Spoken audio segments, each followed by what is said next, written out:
Pakistan's inflation rate has dropped to its lowest level in decades, just 0.7% year-on-year as of March 2025. But if prices are rising slower, why does everything still feel expensive? This phenomenon is called disinflation, a reduction in the rate of inflation. Not to be confused with deflation, where prices actually fall.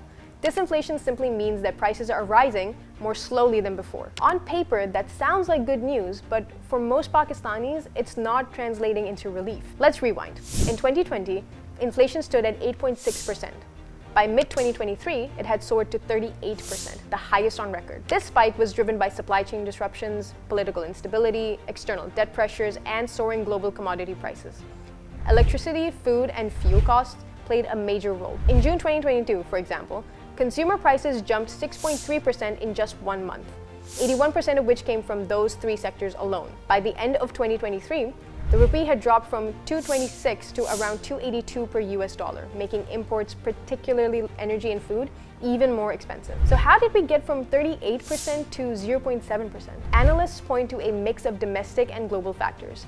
The State Bank of Pakistan, or SBP, raised interest rates to 22%, part of its efforts to cool demand. Money supply growth also slowed. At the same time, an IMF bailout helped stabilize the exchange rate. Globally, oil prices fell and wheat supplies improved. Between September 2023 and March 2024, Pakistan imported 3.5 million tons of wheat at lower prices, easing food inflation. But while inflation may be slowing, prices remain high, and real household purchasing power has not recovered. Wages haven't kept pace, and the burden of inflation has already done its damage, especially for those in low and middle income brackets. The salaried class has also faced increasing pressure from taxation. Workers paid over 331 billion rupees in taxes last year, with little sign of improved public services or social protection in return. So even as inflation slows, disposable income remains under strain. The IMF program launched in 2023 has focused on fiscal consolidation, higher taxes, fewer subsidies, and reduced public spending. While this has helped stabilize the economy on paper,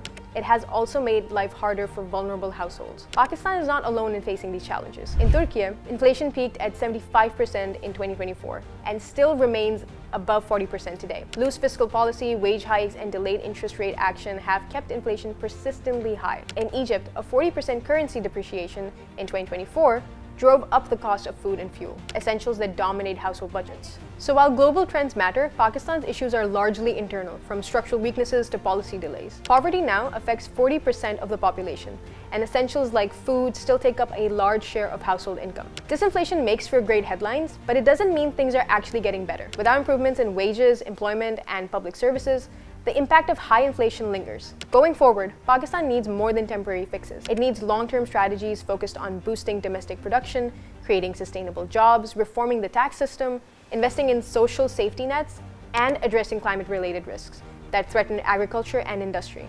Until these changes take root, the promise of low inflation will remain just that, a promise. Because while the rate of price rises may be falling, the cost of living crisis is far from over. And that's the gist of Yusuf Nazar's Business and Finance weekly article. Subscribe to Dawn News English to see more explainers on Pakistan's economy and policy landscape.